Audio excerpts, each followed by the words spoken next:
I'm Bob Lazar. During late 1988 and early 89, I worked on the propulsion systems of extraterrestrial vehicles for the United States government. The hardware and technology I was exposed to should be placed in the proper hands of the scientific community, and it is the right of every person on Earth to know that there is physical evidence which proves that there is life elsewhere and that at least one form of that life has been here. For those of you whose information about me is limited to this video, I'll give you a brief background. I'm a physicist. I have degrees in physics and electronics technology. I've worked in a number of scientific programs, some of which require top secret and above top secret security clearances, of which the most easily verifiable is my early 1980s job here at the Los Alamos Mason Physics Facility in Los Alamos, New Mexico. Between December of '88 and April of '89, I worked as a senior staff physicist in what has to be the most secret project in history.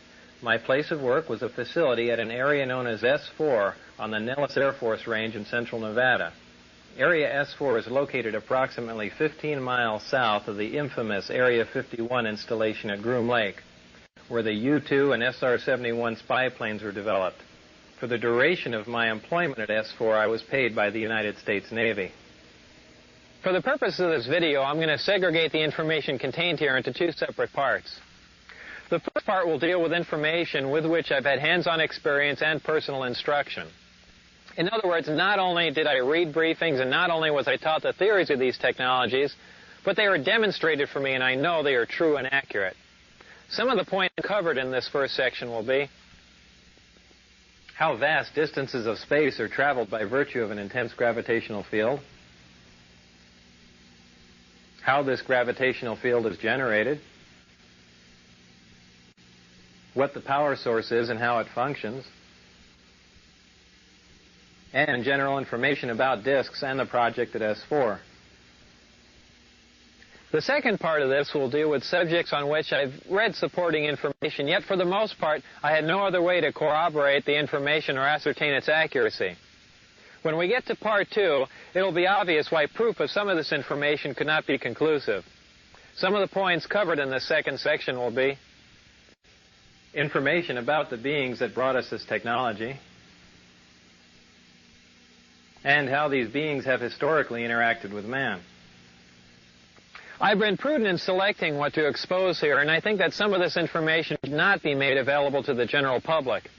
This information is being conveyed to you as it was to me, with the exception that in most cases I've simplified things for those of you with non-scientific and non-technological backgrounds. So let's begin. At the beginning of this first section, I'm going to give you 3 short science lessons, and once you've learned them, you'll not only know more about interstellar travel than almost anyone else in the world, but you'll know the actual method another civilization is used to travel from another star system to the planet Earth. Now, during the course of this, I'm going to have to relate information that I've learned at S4 to information that we're already aware of. And when I say we, I mean the general mainstream scientific community. So as not to waste too much time explaining established scientific facts and theories, when I say we know this or we know that, please feel free to consult any qualified scientist, professor, or science teacher to have them explain my statements to you. One of the most predominantly asked questions is, how is it possible to cross vast expanses of space without exceeding the speed of light? Or how can you travel in reasonable time and economy between points that are light years apart? Now, keep in mind that the speed of light is 186,000 miles a second, which translates into roughly 669 million miles an hour. And a light year is the distance traveled in 1 year at the speed of light. Proxima Centauri, which is the star system nearest ours, would take 4 years to reach traveling at the speed of light. So up until now, when we've examined the requirements to travel these distances, we've always had to consider the problems of traveling at a speed near the speed of light.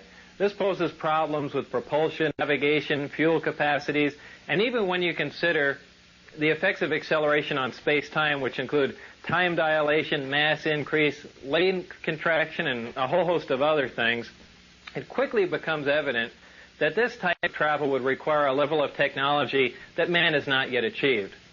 The truth of the matter is that traveling these distances does require a level of technology that man has not yet achieved. But it has nothing to do with flying in a linear mode. near the speed of light. We know that the shortest distance between 2 points is a straight line, so in our universe we've always assumed that the fastest way from point A to B was to travel in a straight line at the speed of light. Well, the fact is that when you're dealing with space-time and you enjoy the capability of generating an intense gravitational field, the fastest way from point A to B is to distort or warp or bend the space-time between point A and B, bringing point A and B closer together. The more intense the gravitational field, the greater the distortion of space-time and the shorter the distance between points A and B. Most of us think of space-time as the void or as nothing. And remember, it wasn't that long ago that man considered the air in our atmosphere to be nothing. Yet with time, we've become aware of the elements and properties of the air and atmosphere. Well, indeed, space-time is an entity, and one of its properties is that it can be distorted or bent by a gravitational field. We know that gravity bends or distorts space-time and light by virtue of the fact that we're able to see stars which we know should be blocked from our view by the sun. Referring to the graphic here, the solid line denotes the position of a star that's located behind the sun, and the dotted line shows its position as viewed from Earth. This is made possible because the sun's gravitational field distorts the space-time and light around the sun, allowing us to view stars which should be hidden from view. We know that gravity distorts time by virtue of the fact that if we take two identical atomic clocks and keep one at sea level and take the other one up to a high altitude, when we bring them both back together, they reflect different times. The difference in this passage of time is caused by the fact that a gravitational field weakens the further you get from the source. So the atomic clock which was taken to the high altitude was exposed to a less powerful gravitational field than the clock which we kept at sea level. The effect of a gravitational field on space-time is something that we've been able to observe, but not to experiment with. This is due to our inability to generate a gravitational field. And up until this point in time, great mass such as a star, planet, or moon was the only source of a discernible gravitational field that we're aware of. So just as the gravitational field around great mass such as a planet distorts space and time, any gravitational field, whether naturally occurring or generated, distorts space and time in a similar manner. Now, the great benefit of generating an intense gravitational field is not only can you turn it on, but you can turn it off. If we refer back to our original illustration of space-time distortion, we can see that when we generate an intense gravitational field, we can distort the space-time and in turn the distance between the point where we are and the point where we want to be. We can then position ourselves at the point where we want to be and then stop generating the gravitational field, allowing space-time to return to its natural form. In this manner, we can travel great distances with little linear movement. And this is how space-time distortion translates into reduced distance. Now back to our original question, how is it possible to cross the vast expanses of space required for interstellar travel without exceeding the speed of light? This is accomplished by generating an intense gravitational field, distorting space-time and allowing you to cross many light years of space in little or no time and without traveling in a linear mode near the speed of light. The next question is, how do you generate a gravitational field? Up until this point in time, I've used the term generate to describe the capability of producing a gravitational field, but since I'm not aware of any way of creating a gravitational field from nothing, a more accurate term might be to access and amplify a gravitational field. And this is what I mean when I use the term generate. To understand how gravity is generated or accessed and amplified, you must first know what gravity is.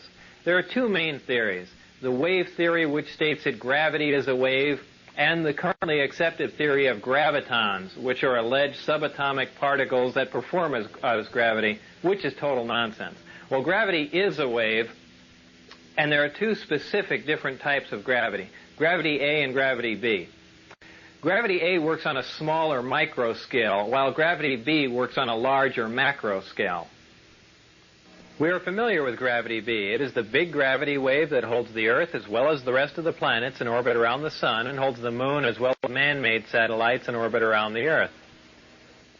We are not familiar with gravity A.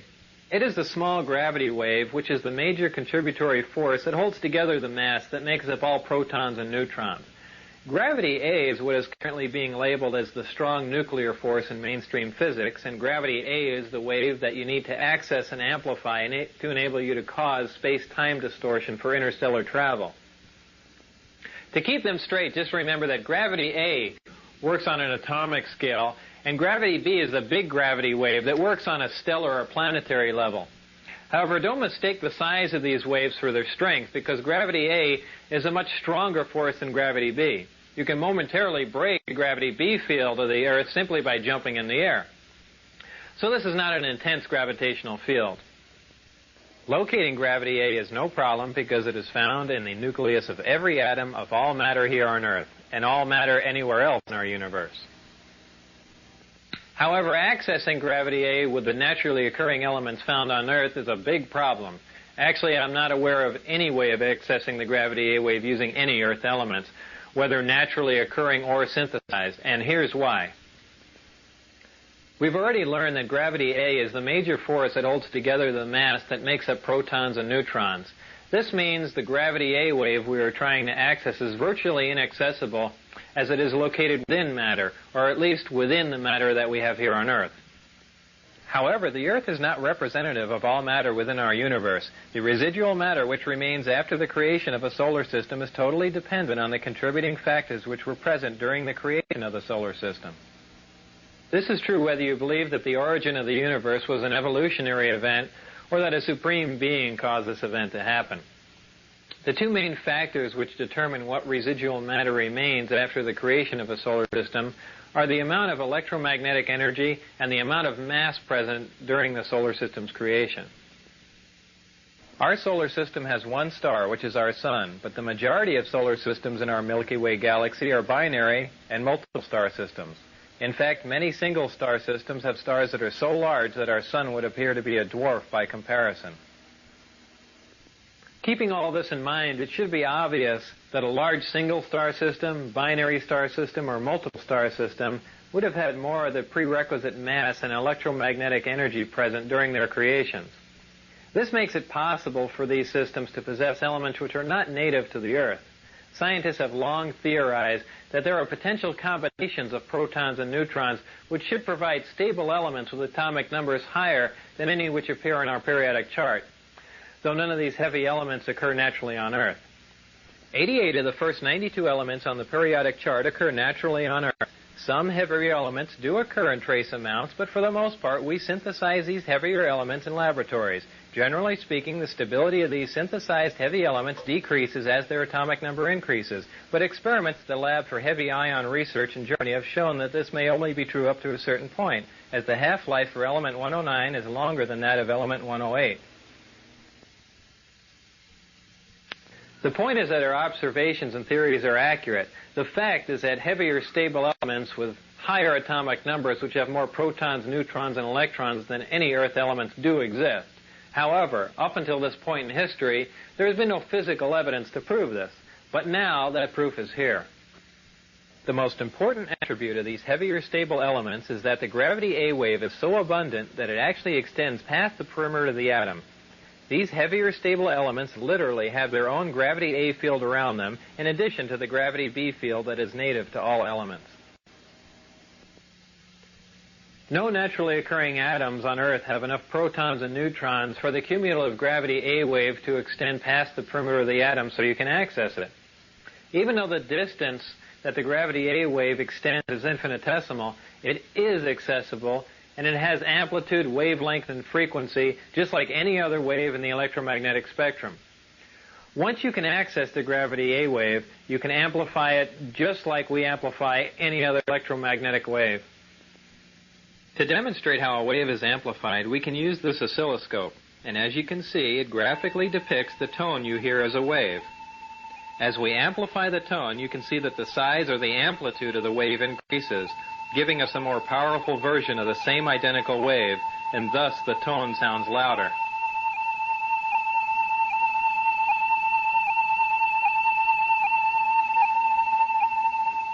In like manner, the gravity A wave is amplified and then focused on the desired destination to cause the space-time distortion required for space travel. This amplified gravity A wave is so powerful that the only naturally occurring source of gravity that can cause space-time to distort this much would be a black hole. This brings us back to our original question. How do you generate a gravitational field? You must have access to an element which is heavy enough for the gravity A wave to extend past the perimeter of the atom. Then you can access and amplify it for space-time distortion.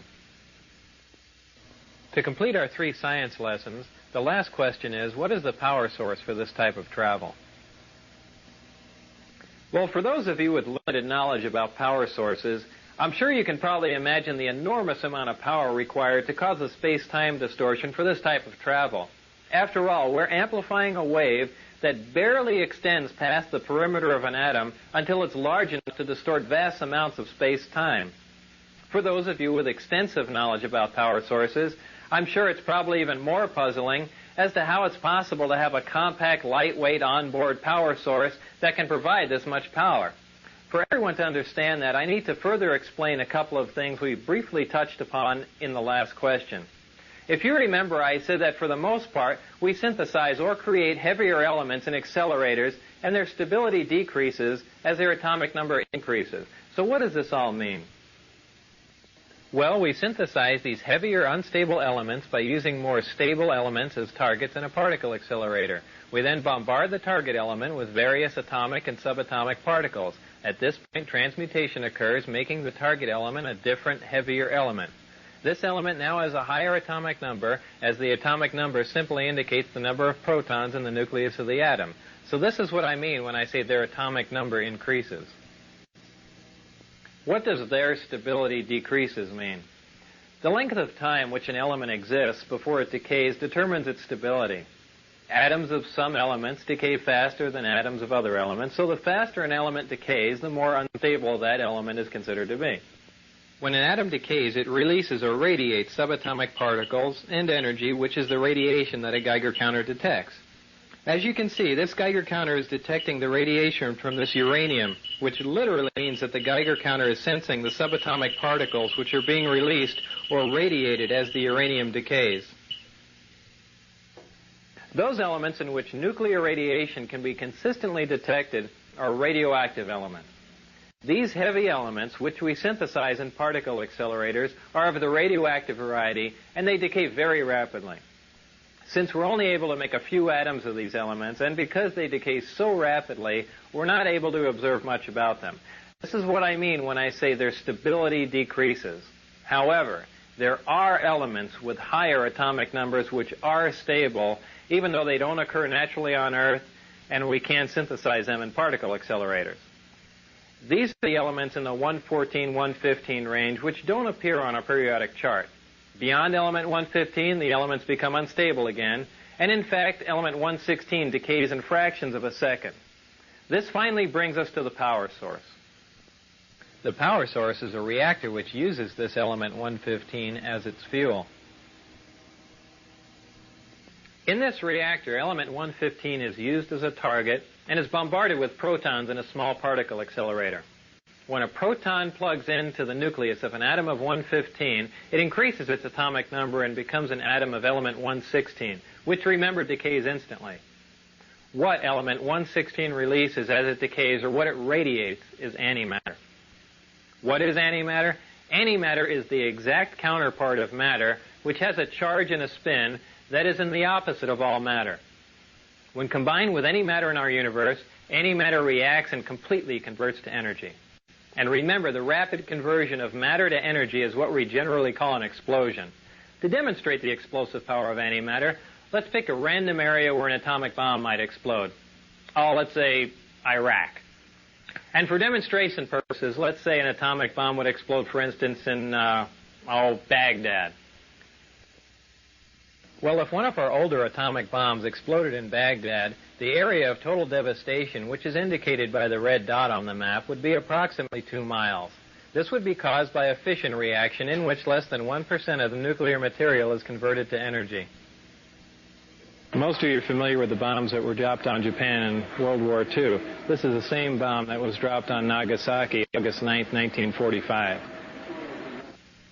About this same time, Dr. Edward Teller, who's known as the father of the hydrogen bomb, figured out that a nuclear fusion bomb was possible. Fusion would release even more energy and cause an even bigger explosion from the same amount of nuclear material. Much to Dr. Teller's dismay, the Japanese surrendered, we never dropped the hydrogen bomb, and Dr. Teller has been in a bad mood ever since. But if a hydrogen bomb containing the same amount of nuclear material as the Nagasaki bomb were to explode in Baghdad, the area of total devastation would be approximately 20 miles. This would be caused by a nuclear fusion reaction, which again, less than 1% of the nuclear material actually converts to energy or explodes. The other 99% of the nuclear material on this type of bomb is dispersed, but is not involved in the actual nuclear fusion reaction. Now, if a bomb was made with the same amount of nuclear material as the Nagasaki bomb, and that material was antimatter, when that bomb exploded in Baghdad, the area of total devastation would include parts of Africa, Europe, and Asia, with the exact area of total devastation being very difficult to calculate. This would be caused by a total annihilation reaction, which is the complete conversion of matter to energy. 100% of the nuclear material on this bomb would explode or convert to energy. We currently have no practical way to harness antimatter into a bomb, and generally speaking, we can only isolate antimatter in a particle accelerator and store it for a short time. This demonstrates the enormous amount of power released when you totally convert matter to energy, which is what happens when antimatter and matter are combined.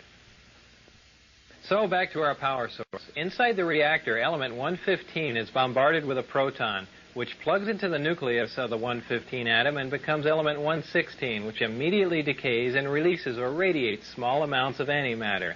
The antimatter is released in a vacuum into a tuned tube, which keeps it from reacting with the matter that surrounds it. It is then directed towards a gaseous matter target at the end of the tube. The matter and antimatter collide and annihilate, totally converting to energy. The heat from this reaction is converted into electrical energy in a near 100% efficient thermoelectric generator. This is a device that converts heat directly into electrical energy. Many of our satellites and space probes use thermoelectric generators, but their efficiency is very, very low. All these actions and reactions inside of the reactor are orchestrated perfectly like a tiny little ballet. And in this manner, the reactor provides an enormous amount of power. So back to our original question. What is the power source that provides the power required for this type of travel? The power source is a reactor which uses element 115 as a fuel and uses a total annihilation reaction to provide the heat which it converts to energy, making it a compact, lightweight, efficient onboard power source. I've got a couple of quick comments about element 115 for those of you who are interested. By virtue of the way it's used in the reactor, it depletes very slowly, and only 223 grams of 115, which is just under half a pound, can be utilized for a period of 20 to 30 years. Element 115's melting point is 1740 degrees Celsius. I need to state here that even though I had hands-on experience with element 115, I didn't melt any of it down, and I didn't use any of it for 20 to 30 years to see if it depleted. So we've learned how space-time is distorted by a gravitational field. We've learned how that gravitational field is generated, and we've also learned where you get the power to accomplish all of this. Now it's time to link all we've learned in our science lessons to the vehicle that utilizes all of this technology. And a few years ago, I never thought I'd hear myself say this, but that vehicle is a disk, which is generally referred to as a flying saucer.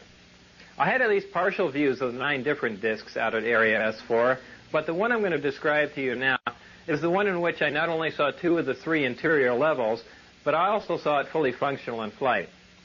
And no, unfortunately, I didn't get to go for a ride in it. This particular disc appeared to be in excellent condition, and because of its sleek appearance, I nicknamed it the Sport Model. The Sport Model is about 16 feet tall and 40 feet in diameter. The exterior skin of the disc is metal, which is the color of unpolished stainless steel. The Sport Model sits on its belly when it's not energized. As you can see, the hatch is located on the upper half of the disc with just the bottom portion of the door wrapping around the center lip of the disc. The interior level of the disc is divided into 3 levels. The lower level is where the 3 gravity amplifiers and amplifier guides are located. These are the things used to amplify and focus the gravity A wave that we learned about in our science lessons. The reactor is located directly above the 3 gravity amplifiers on the center level and is in fact centered between them. The reactor is similar to this half-scale model. The element 115 is machined into triangles like this and is then inserted into the reactor. This piece of element 115 is the source of the gravity A wave as well as the target that is bombarded with protons to release the antimatter, both of which we learned about in our science lessons. The center level of this disk also houses the control consoles and seats, both of which were too small and too low to the floor to be functional for adult human beings. The walls of the center level are all divided into archways. At one point in time, when the disk was energized, one of the archways became transparent, and you could see the area outside of it just as if the archway was a window. After the panel had been transparent for a while, a form of writing, which was unlike any alphabetic, scientific, or mathematical symbols I've ever seen, began to appear on the transparent archway. And I was never informed as to how all of this was achieved, not that any of that would have required alien technology. I was never given access to the upper level of the disk, so I can't enlighten you as to what the porthole-like areas are, other than I can assure you that they're not portholes. Now, before I go any further about the disk, I'm going to show you where and under what circumstances I saw it tested. My job in this program was to be part of a back engineering team. Back engineering is the act of taking a finished product and tearing it apart to find out what makes it tick. The goal in this program was to see if the technology of the disk could be duplicated with other materials. When I went to work, I was flown from McCarran Airport in Las Vegas to Area 51, which is a highly secure government base on the Nevada test site. Area 51 is located about 125 miles north of Las Vegas, near the Groom Mountains and the Groom Dry Lake bed. From Area 51, I was bused to an even more highly secure facility located about 15 miles south of Area 51 called S4. S4 is situated at the base of the Papoose Mountains by the Papoose Dry Lake bed. The airspace around S4 is restricted, and if any unwelcome aircraft strays into the outer sector, they radio the pilot and instruct him or her to leave. If that pilot continues and strays into the middle sector, jets will be scrambled to escort the intruding aircraft out. If for any reason whatsoever that aircraft penetrates into the inside sector before jets can be airborne, ground-to-air missiles will neutralize the intruder. The moral of this story is don't try and fly into S4. The S4 installation is built into the mountain, and the 9 hangar doors are angled at about 60 degrees. These doors are covered with a sand-textured coating to blend in with the side of the mountain and the desert floor. As you can see in this representation, my ID badge had a white background with 1 light blue and 1 dark blue diagonal stripe in the upper left-hand corner. At the bottom of the badge, there were letters and numbers designating various areas, including S4. On my badge, there was a star punch through S4. The back of the ID badge was dark blue with a vertical mag stripe running down one side. The hangar that housed the sport model was like a typical airplane hangar with the exception of the angled doors that I mentioned before. The hangar was equipped with typical tools and extensive electronic equipment.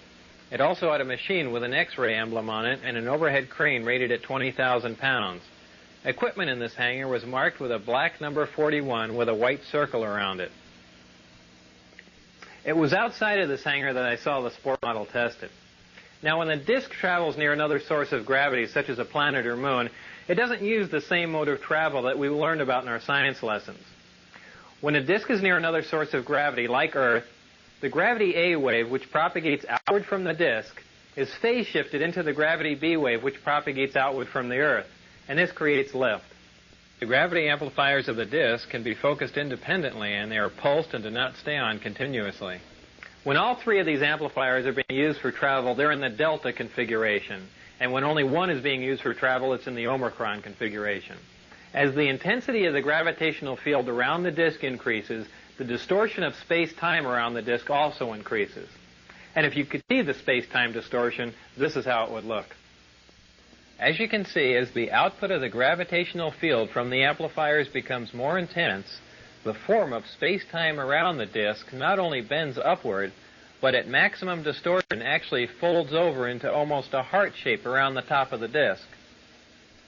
Now remember, this space-time distortion is taking place 360 degrees around the disk. So if you were looking at the disk from the top, the space-time distortion would be in the shape of a donut. When the gravitational field around the disk is so intense that the space-time distortion around the disk achieves maximum distortion and is folded up into this heart-shaped form, the disk can't be seen from any vantage point, and for all practical purposes is invisible. All you could see would be the sky surrounding it. The program out at Area S4 consisted of 3 projects: Project Galileo, Project Sidekick, and Project Looking Glass. Project Galileo dealt with gravity propulsion and was the source of all the information you've learned in this first section. Project Sidekick dealt with a beam weapon that had a neutron source and was focused by a gravity lens. Project Looking Glass dealt with the physics of seeing back in time. Now, I was not personally involved with the hardware of Project Sidekick or Looking Glass, and those projects are beyond the scope of this video. So this brings us to the end of this first part, in which I'm presenting to you as fact. At this point, we begin our second part, which is the section that contains what I call excerpts from the government Bible. I call it that because, as you can tell from part one, there's a small segment of the United States government that makes scientific and technological judgments from a knowledge base that is not available to the general public. If the following information is true, the United States government also makes judgments on a historical, philosophical, and even theological level from a knowledge base that is not available to the general public. These are excerpts from some of that information. As part of my indoctrination into the program at S4, I would randomly be taken into a small room which contained a table, a chair, and 120 or so briefings in blue folders. I'd be left there to read for varying amounts of time, usually about half an hour. These briefings contained a wide spectrum of information, mostly relating to aliens and alien technology. These reports appeared to be an overview of alien information which can be used to brief scientists from any field about the scope of the whole project, and not just their specific field of endeavor. The overview of Project Galileo was accurate. I read the overview and later witnessed evidence which proved it to be accurate. So it is possible that scientists involved with other projects could have seen evidence that these other overviews were also accurate, but I can't make that assertion. To me, these reports were simply words on paper. So to keep from saying allegedly and supposedly in every sentence, I'll relay this information to you as I read it, since I've already put this disclaimer on it. This technology that you've learned about thus far was brought here by some alien beings from the Zeta Reticuli 1 and 2 star system. These stars are located in the constellation of Reticulum, which can only be seen from the southern hemisphere. Zeta Reticuli is a binary star system, which means it has 2 stars, and is located approximately 30 light years from Earth. These beings are from Reticulum 4, which is the 4th planet out from Zeta Reticuli 2. This is the way star systems were referred to in these reports. They simply designate the name of the star and the number of planets from the nearest to the furthest from the star. For instance, our Sun was designated as Sol, and the Earth was referred to as Sol 3 because we're the 3rd planet out from the Sun. A day on Reticulum 4 is 90 Earth hours long. The beings are 3 to 4 feet tall and weigh 25 to 50 pounds. They have grayish skin and large heads with almond-shaped wraparound eyes. They have very slight nose, mouth, and ear positions and are hairless. Any dates in the information regarding these beings were written in a 6-digit number which began with 1623. Since I had no idea what the 6-digit number was for the present year, I had no way of calculating when these beings arrived, or at least arrived this time. These beings said that they had been visiting Earth for a long time and presented photographic evidence which they contended was over 10,000 years old. There was an exchange of hardware and information in central Nevada until 1979, at which time there was a conflict which brought the program to an abrupt halt. The beings left, but were to return at a 1623 date, and I don't know what that date is. With the remaining hardware and information, the U.S. government started the back engineering program. In May of 1987, some scientists took an antimatter reactor to an underground blast facility on the Nevada test site to perform an experiment. Unfortunately for them, their experiment required them to cut the reactor open, which resulted in their deaths.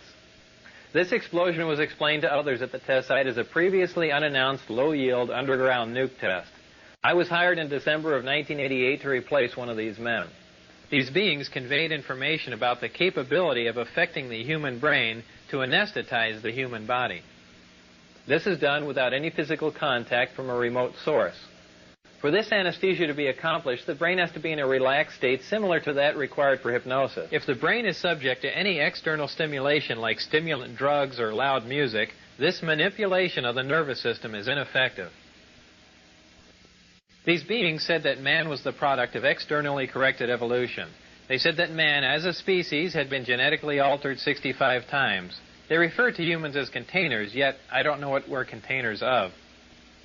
As I'm sure you now know, it was impossible for me to corroborate the information in the second section. And obviously, if this information is true, the ramifications are far-reaching, and you don't have to be a nuclear physicist to figure that out. So before I bring this to an end, there are a couple of questions I should address for you. The first one is, how did I get into this program? While working at Los Alamos National Lab in 1982, the local newspaper did a front-page story on a jet car I had built. Coincidentally, Dr. Teller was giving a speech in Los Alamos that same day. We met and had a short chat about the jet car, and I later listened to his speech. I never met Dr. Teller again, but in 1988, when I decided to re-enter the scientific community, I sent him a resume and inquired about a job. Dr. Teller responded by telephone and told me that he was no longer active, but just functioned in a consultant capacity. He gave me the name of a contact to call in Las Vegas. I made that call, and things progressed from there until I got into the program. I never got a chance to ask Dr. Teller if he remembered me from Los Alamos, so I don't know if that was a factor or not.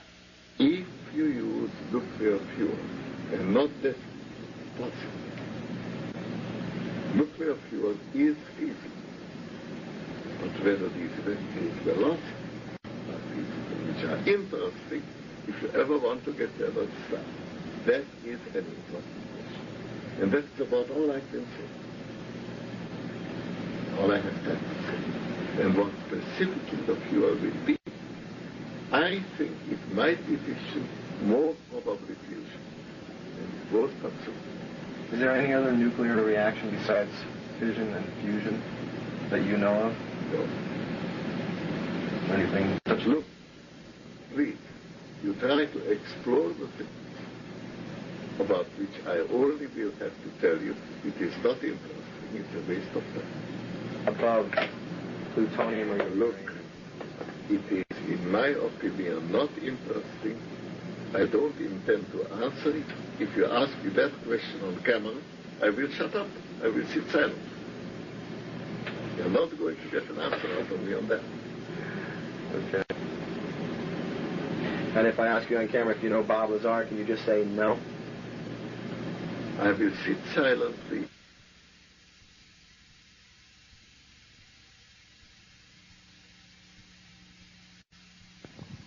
The second question is that if all I've just presented to you is true and the government is keeping this a secret, how can I make a video telling you about it?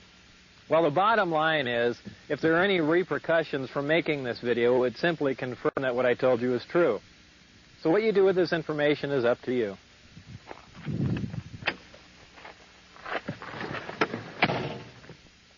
Remember, not everyone who sees a disk in the sky is crazy, so keep your eye on the sky, especially here in central Nevada, and thanks for listening.